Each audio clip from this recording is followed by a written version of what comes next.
प्रभु यीशु मसीह के मधुर और मीठे नाम से आप सभी को जय मसीह की। आज परमेश्वर के वचन में आप सभी का स्वागत है।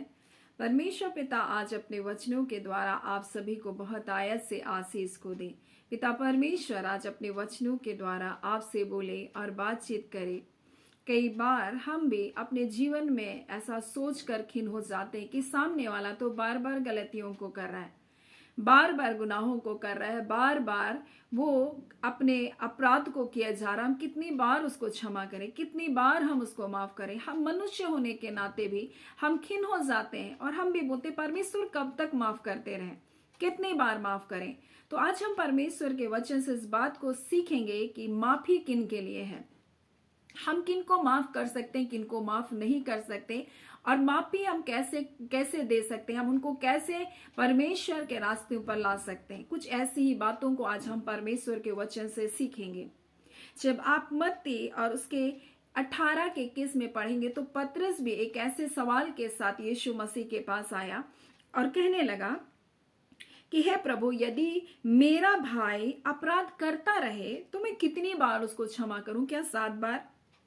क्या 7 बार तक? यीशु ने कहा, मैं तुझसे यह नहीं कहता 7 बार, वरन 7 बार के 70 गुने तक। यहाँ पर पतरस भी शायद इन परेशानियों से होकर गुजर रहा है। आप और हम भी कई बार माफ करते करते हम थक गए होंगे, और परमेश्वर आज अपने वचन के द्वारा हमें कुछ बातों को बताना चाहता है जो अत्यधिक महत्वपूर्ण है। अपराधियों के प्रति, जो हमारे प्रति अपराध करते हैं, जो गलत व्यवहार करते हैं, जो बार बार हम उन्हें समझाते हैं और फिर भी वो गलत कार्य को करते हैं, तो हमको क्या करना चाहिए, हम उनके साथ कैसा व्यवहार करना चाहिए। तो आज हम पहले व्यवहार के बारे में सीखेंगे। जब हम मत्ती 18 अध्याय को पढ़ेंगे, उसके 15 में लिखा है, यदि तेरा भाई तेरे विरुद्ध में अपराध कर रहा है तो तू जा, पहले उससे अकेले में जा करके उससे बातचीत कर। यदि वो तुम्हारे सुन ले तो तू अपने भाई को पा चुका। यदि तुम्हारे अकेले में वो तुम्हारी बात को नहीं सुन रहा, तुम्हारी नहीं समझ रहा है, तब 1-2 जन गवाहों को ले जा, ताकि ये बात की गवाही ठहरे कि तू अपने भाई से बातचीत किया है। ऐसा नहीं है कि तुरंत लड़ने लग जाओ, झगड़ने लग जाओ और वो मेरा गलती किया और हम तुरंत ही उनके विरुद्ध में कार्य करने लग जाए। ऐसा नहीं, परमेश्वर हमें कुछ व्यवहार के बारे में बता रहा है। हमें बातचीत करना है। कई बार बहुत सारे परिवार में बातचीत नहीं होती, वो अपने भाई भाई से बातचीत नहीं करते। जब आपस में बैठकर भाई भाई बातचीत करेंगे तो चाहे कितनी भी बड़ी समस्या है उसका क्या है, समाधान हो सकता है। लेकिन कई बार भाई अलग मुंह करके बैठा है, दूसरा भाई अलग तरफ मुंह करके बैठा, और इस बीच में कोई तीसरा उन बातों का फायदा उठा रहा है। लेकिन परमेश्वर का वचन कहता है, तुम जाओ, आपस में दोनों भाई मिलकर के बातचीत करो। यदि वो तुम्हारे सुन रहा है, तुम्हारी समझ रहा है, तो तू अपने भाई को पा लिया। यदि नहीं तो 2-3 जन गवाहों को लेकर उनके साथ बातचीत करो, उन्हें समझाने का प्रयत्न करो। अगर वो उसकी भी नहीं सुनते तो लिखा है कि तो कलीसिया से कह दे, और यदि वह कलीसिया के भी ना माने तो तू अन्य जाति और मसूल लेने के समान उसको समझ बोल रहा है। यानी हमें परमेश्वर बताना चाहता है कि हम ऐसे ही किसी भी बात को तावली में लेकर के झगड़ा ना करें, हम कोई विरोध ना करें, हम थाना ना चले जाएं, हम बाहरी वाले लोगों को अपने बीच में ना लेकर आ जाएं। कई बार हमारे परिवार में, मसीह परिवार में हमारी आपसी की बातचीत होती है, लेकिन हम बाहर वालों को न्याय करने के लिए आते हैं। हम मसीह कलीसिया के लोगों को सम्मिलित नहीं करते, हम अपनों को सम्मिलित नहीं करते, हम बुजुर्गों को सम्मिलित नहीं करते, और हम क्या करते हैं, उन बातों को बखेड़ा बना लेते हैं।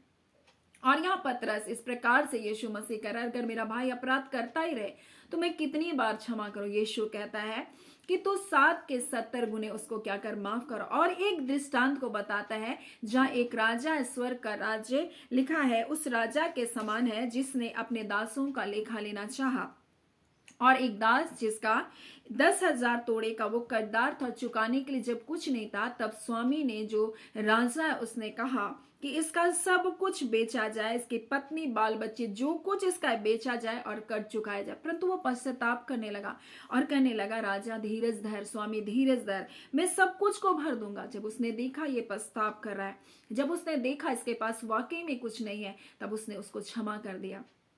और उस कर्जदार का एक मित्र भी ये सब कुछ देख रहा है, और जब वो बाहर निकलते हैं तब उसका एक संगी दास, जो उससे कर्ज को लिया था, जो 10,000 तोड़े का कर्जदार था, उससे कर्ज लिया था, और वो 100 दिनार का कर्जदार था, और जैसे उसको देखा, उसके गले को पकड़ा, गले को घोंटा और कहा, निर्दयी बनकर बोला कि मेरे क्या है, मेरा सब कुछ मुझको चुका दे जो कर्ज तूने लिया। तो उसने कहा, धीरज धर, मैं सब कुछ तुझको भर दूंगा। लेकिन वो निष्ठुर था, निर्दयी था, और उसने उसको क्या किया, बंदीगृह में डलवा दिया। ये सब उसका मित्र देख रहा था और उसने राजा के पास जाकर कहा, राजा आपने तो उसको 10,000 तोड़े, जो कर्जदार था उसको क्षमा कर दिया, लेकिन उसने अपने दास का 100 दिनार का कर्ज भी क्षमा नहीं किया और उसको जेल खाने में डाल दिया।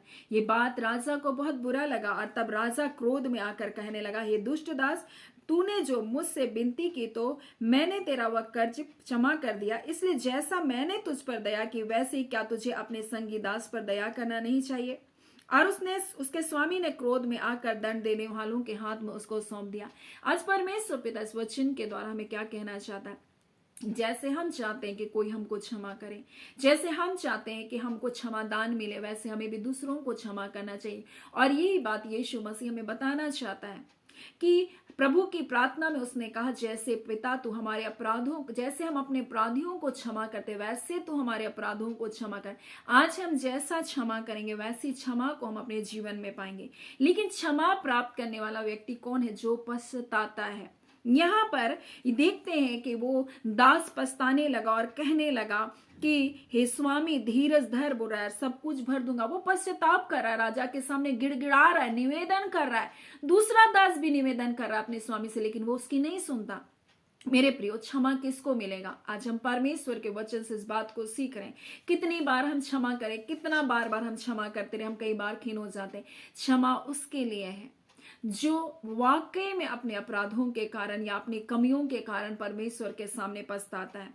क्षमा उसको दिया जाएगा। यहाँ पर जब हम लूका 17 में पढ़ेंगे, उसका 3 में, सचेत रहो, यदि तेरा भाई अपराध करे तो पहले उसके पास जा, समझा बुझा, उससे बातचीत कर, 2-3 गवाहों को लेकर जा, उससे बातचीत कर।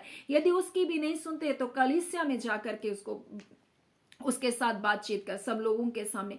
मेरे प्रियो, आज परमेश्वर अपने वचन के द्वारा में क्या बताना चाहता है? सचेत रहो। कई बार हम सचेत नहीं है इन बातों को लेकर कि हमको कितने कैसे क्षमा करना है, अपराधियों से कैसे व्यवहार करना है, और हम तुरंत ही अपनी मर्जी से सब कुछ करते हैं। लेकिन परमेश्वर का वचन हर बात के लिए हमको बताया गया, हर चीज को परमेश्वर का वचन हमें बताता है ताकि हम कोई गलती ना करें और हम सही रीति से परमेश्वर की मर्जी के अनुसार कार्य कर सकें।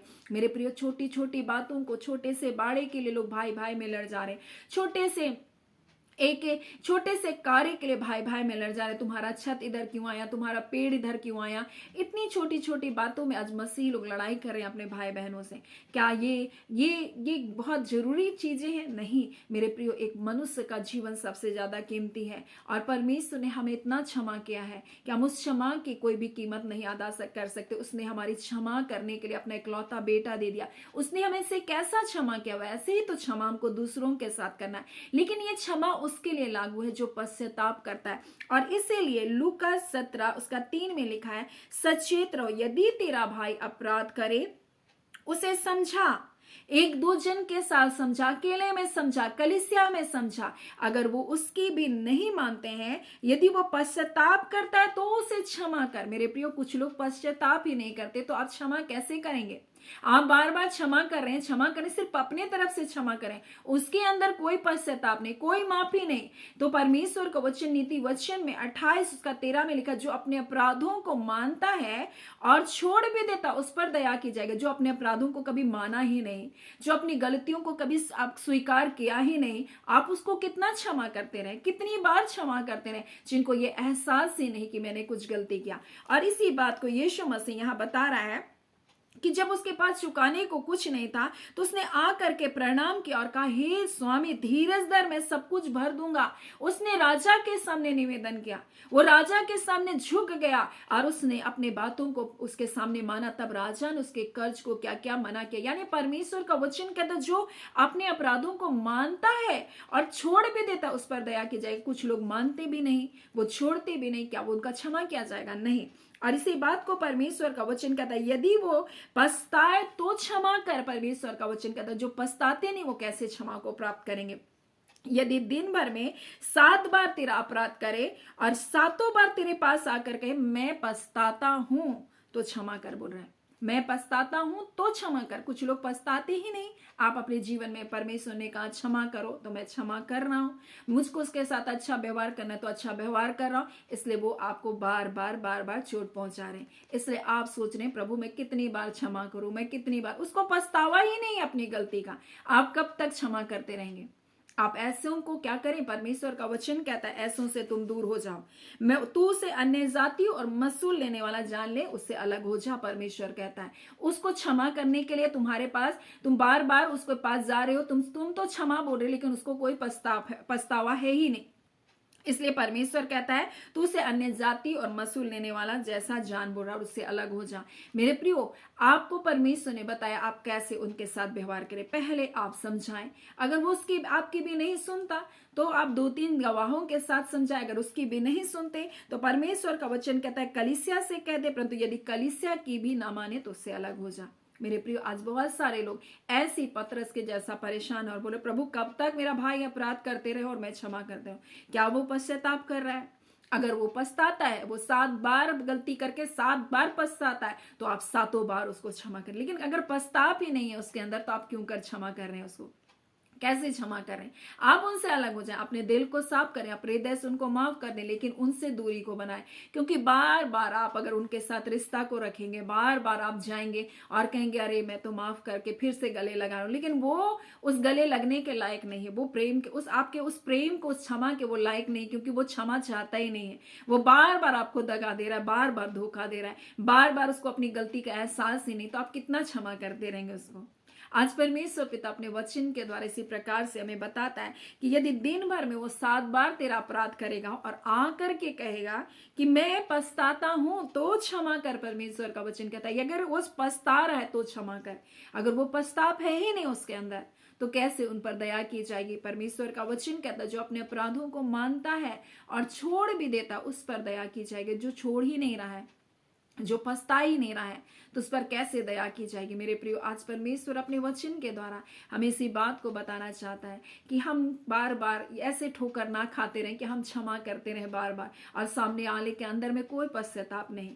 अगर वो पछता रहे तो आप उसे क्षमा करें, अगर उसके अंदर कोई पश्चाताप नहीं तो उससे दूरी बना लिए। सो परमेश्वर पिता इन वचनों के द्वारा आप सभी के जीवन को बहुत आयत से आशीष को दे। आमीन। आइए हम प्रार्थना करेंगे। धन्यवाद देते हैं जीवते सच्चे सामर्थ्य पिता परमेश्वर, प्रभु यीशु मसीह के मधुर और मीठे नाम से अब आपके निकटता में आते हैं। आज के सुंदर समय के लिए, आपकी दया के लिए, आपके अनुग्रह के लिए पिता आपका धन्यवाद। सचमुच पिता आपने हमसे ऐसा प्रेम किया खुदावन परमेश्वर पिता कि आपने हमारे पापों की क्षमा के लिए प्रभु जी अपना इकलौता पुत्र यीशु मसीह दे दिया। पिता आज उसी पिता क्षमा को जब हमने प्राप्त किया प्रभु, हम भी क्षमा करने वाले हो प्रभु, चाहे वो कैसी भी गलती गुनाह को करने वाले लोग अगर वो पछताते हैं प्रभु जी, हमें उन्हें क्षमा करने वाला जीवन दे पिता। हाँ पिता परमेश्वर ही बांदा खाला हम प्रार्थना करते हैं प्रभु, और किन्हें हम क्षमा ना करें प्रभु, इस बात को भी आपने सिखाया परमेश्वर पिता। जो पछताते नहीं और बार बार गलतियों को करते हैं उनसे दूरी बनाने के बारे में भी आपने सिखाया अपने वचनों के द्वारा। आपका धन्यवाद करते मेरे खुदावन परमेश्वर यहोवा, हम इस घड़ी प्रार्थना करते हैं पिता, जितने मेरे प्रिय भाई और बहन परमेश्वर इन वचनों के सेवकाई में जुड़ते हैं पिता, हाँ पिता वो उनका घर और घराना आशीषित हो, सुरक्षित पाया जाए। हाँ पिता दुष्टों की बुरी युक्तियों से, उनके चाल और चलाकियों से इनका परिवार बचाया जाए। हाँ झूठी शिक्षा से, भ्रम से पिता प्रभु इनका जीवन बचाया जाए और वचन की सत्यता में अपने जीवन को चलने वाले बन सके। हाँ पिता, और जैसे आपने हमें क्षमा किया वैसे भी हम एक दूसरे को क्षमा करने वाले बन सके। खुदावन पवित्र आत्मा अपने लोगों की अगुवाई कीजिए, सहायता कीजिए इस वचन के द्वारा प्रभु, ताकि वो सत्य बातों को देख सके, सत्य बातों को समझ सके प्रभु जी, और पिता उसके अनुसार वो जीवन को जी पाए। पिता हम प्रार्थना करते मेरे जितने प्रिय माता पिता, भाई बहन पिता परमेश्वर, बेटे बेटियां प्रभु, बच्चे प्रभु जी इन सेवकाई में जुड़ते हैं रिबांदा खाला प्रभु, उनका जीवन परमेश्वर आप में बलवंत होता जाए, मसीह आपकी सामर्थ में बढ़ते जाए, आपकी आत्मा में बढ़ते जाए। वचनों को परमेश्वर अधिकार से अपने हृदय में घर करने दे, प्रेमी जीवन को दीजिए। हाँ पिता परमेश्वर नम्र हृदय को दीजिए, हर प्रकार की बुराई से इनके जीवन को बचाए रखिए पिता खुदावन पवित्र आत्मा प्रभु। हम प्रार्थना करते हैं जैसे जैसे प्रभु जी ये आत्मिक उन्नति करते वैसे सब बातों में उन्नति करे और भला चंगा जीवन को जिए। कोई बीमारी, कोई अंधकार, कोई दुष्टता, कोई शत्रु के अटैक इनके जीवन पर कार्य ना करने पाए पिता। हर एक अटैक को प्रभु यीशु के नाम से हम कैंसिल करते हैं। प्रभु जो शत्रु की योजना है प्रभु परिवारों को प्रभु बिगाड़ने के लिए, नाश करने के लिए बनाए गए, ऐसे सारी योजना विफल होने पाए। हाँ पिता परमेश्वर, जिनके सोच विचार को शत्रु ने बांध कर रखा प्रभु जी, और परमेश्वर प्रभु कोई पश्चाताप नहीं प्रभु, ऐसों का जीवन प्रभु जी पिता बदलने के लिए हम प्रार्थना करते हैं। इनका हृदय बदले खुदान, उनका जीवन बदले खुदान, उनकी सोच बदले प्रभु, और अपने गलतियों को परमेश्वर प्रभु जी पछताप करने पाए। जैसे उड़ाव पुत्र अपने आपे में आया प्रभु जी, और प्रभु जी वो जाना मैंने क्या गलती को किया। आज पिता कितने ऐसे लोगों के सोच और विचार को शत्रु ने बांध कर रखा कि वो अपनी गलतियों के प्रति परमेश्वर प्रभु जी जानते नहीं प्रभु, सचेत नहीं प्रभु जी। और शत्रु ने उनको ऐसे अंधे बनाकर परमेश्वर, ऐसे बहरे गूंगे बनाकर उनके जीवन को बांध रखा। आज ऐसे सारे बॉन्डेज को मैं यीशु नासरी के नाम से प्रभु तोड़ती हूँ प्रभु, ताकि वो अपने जीवन में अपनी गलती, अपने गुनाहों को प्रभु पहचान सके और एक पछतापी जीवन को जी सके। खुदावन पवित्र आत्मा प्रभु, आप अपने लोगों के जीवन में पछतापी हृदय को पिता उत्पन्न कीजिए परमेश्वर पिता, और हर बुराई से वो लौट कर आपके पास आए, अपने पिता के पास लौट आए। ऐसा अनुग्रह प्रदान कीजिए पिता, जो दूर किए गए हैं प्रभु, जो निकाल दिए गए हैं प्रभु जी। हाँ पिता परमेश्वर, जो हाँ पिता परिवार से अलग जीवन को जी रहे पिता परमेश्वर, बेघर की जिंदगी को जी रहे पिता, हम उनके लिए प्रार्थना करते हैं पिता परमेश्वर। आज उनकी सुधि लीजिए पिता। आप कहते हैं अपने वचन में, मैं अनाथ और मारे मारे फिरते हुओं का हिसाब रखता हूं प्रभु। आप अपने बच्चों के आंसुओं को पूछिए और उनके जीवन में पिता उन सर्वोत्तम अद्भुत आश्चर्यजनक कार्य को अपने बच्चों के जिंदगी में कीजिए, ताकि वो जान सके मेरा जिंदा जलाली परमेश्वर मेरे संग और साथ है, जो मुझे कभी नहीं छोड़ता। और इस वचन के अनुसार प्रभु आप अपने बच्चों के जिंदगी में अद्भुत कार्य को करने जा रहे पिता। आप अपने बच्चों के परिवारों को बसाने जा रहे प्रभु, उजाड़ जिंदगियों में को पिता फिर से हरा भरा करने जा रहे प्रभु। हाँ पिता परमेश्वर, आप मारे मारे फिरते को परमेश्वर वापस लौटा रहे प्रभु। आपका धन्यवाद देते हैं पिता। हम प्रार्थना करते हैं पिता परमेश्वर, ये बहुगुणित आशीषों से परिपूर्ण होने पाए पिता परमेश्वर। इनके खत्ते सदा भरे पूरे रहे, किसी भी बात की घटी ना होने पाए। हर एक भली वस्तुएं इनके घरों में पाए जाए, इनके मार्गों में उत्तम उत्तम पदार्थ पाए जाए। आपकी भलाई से ये तृप्त होने पाए। हाँ पिता, आपके प्रेम से परिपूर्ण होने पाए। आपकी शांति परमेश्वर उनके जीवन पर कार्य करने पाए। ओ पिता, वो शांति जो संसार देता वो शांति नहीं, परंतु प्रभु यीशु मसीह आपने कहा मैं अपनी शांति को दूंगा। बेचैनी के स्थान पर, घबराहट के स्थान पर, चिंताओं के स्थान पर आप अपनी शांति से अपने लोगों को परिपूर्ण करें पिता। जो कठिन पहाड़ है प्रभु जी, आज पिता यीशु के नाम से वो सारे पहाड़ प्रभु यीशु के नाम से प्रभु जी, हाँ पिता उस अतः सागर में डाला जारी बांधा खाला। जो कठिन परिस्थिति हालात इनके सामने बनकर खड़ी हुई है प्रभु, आज सारे बंधन टूट रहे पिता। आपका धन्यवाद देते हैं खुदावन परमेश्वर, ना तो बल से ना शक्ति से परंतु पवित्र आत्मा प्रभु जी, हाँ पिता परमेश्वर आपके सामर्थ के द्वारा हो रहा है पिता। हाँ पिता परमेश्वर, आपका वचन कहता है जरूर बाबेल पिता पहाड़ी का पत्थर भी रिबांदा खाला प्रभु। आप पिता अनुग्रह अनुग्रह करते हुए परमेश्वर प्रभु जी कार्य को करता है प्रभु। आज खुदान परमेश्वर वो अनुग्रह प्रभु हमारे जीवन में यीशु मसीह के द्वारा प्रभु आया प्रभु जी। आज यीशु मसीह प्रभु जी, हाँ पिता जिस पत्थर को प्रभु जी राजमिस्त्रियों ने निकम्मा ठहराए वही कोने का सिरा हो गया। आज वही पत्थर प्रभु यीशु मसीह तू है प्रभु जी, और अपने बच्चों के प्रभु जी हाँ पिता जीवन का आप निर्माण करें प्रभु। टूटी हुई जिंदगियों को आप बना रहे पिता। हम आपका धन्यवाद देते उस ग्रेस के द्वारा, उस अनुग्रह के द्वारा आपके बच्चों के जीवन को प्रभु जी आप उठाकर खड़ा करें पिता। आपका धन्यवाद पिता परमेश्वर। जितने पश्चाताप करते हैं उन पर आप दया किए हैं प्रभु जी, आप अनुग्रह किए हैं पिता। आपका धन्यवाद पिता परमेश्वर प्रभु जी। जो पिता अपने अपराधों को मानता और उसे छोड़ भी देता, उस पर आपने दया किया है प्रभु। आपका धन्यवाद पिता परमेश्वर। एक पापी स्त्री जब लोग पथरवाह कर रहे थे प्रभु, जो मार डालना चाहते थे, आपने कहा परमेश्वर पिता हाँ मेरे प्यार यीशु पिता, हाँ पिता प्रभु जी जा उसके पापों को क्षमा कर। आपने कहा जा फिर से पाप ना करना। हाँ पिता, जब हम पापों से तौबा करते हैं प्रभु जी, आप हमारी जिंदगी को उठाते और बढ़ाते प्रभु जी और आशीषित करते हैं। हम आपका धन्यवाद करते हैं। सामर्थी खुदा इन वचनों के द्वारा अपने लोगों से बोला, बातचीत किया, और ये वचन आपके बच्चों के जीवन में जय और छुटकारे को लेकर आ चुका है, भलाई को लेकर आ चुका है, चंगाई को लेकर आया है प्रभु, छुटकारे को लेकर आया है प्रभु। आपका धन्यवाद। हर प्रकार के जख्म घाव को प्रभु आपने दूर किया, अंदरूनी बाहरी हर प्रकार के परमेश्वर रोगों को आपने चंगा किया पिता। अपने लोगों को आशीष को दिया। आपका धन्यवाद। सारी आदर महिमा केवल और केवल आपको देते हैं मेरे प्यारे पिता, और धन्यवाद के साथ प्रार्थना यीशु के नाम से हम मांगते हैं। दया सुने अनुग्रह से ग्रहण कर लीजिएगा। आमीन। परमेश्वर पिता आप सभी को बहुत आयत से आशीष को दें। आमीन।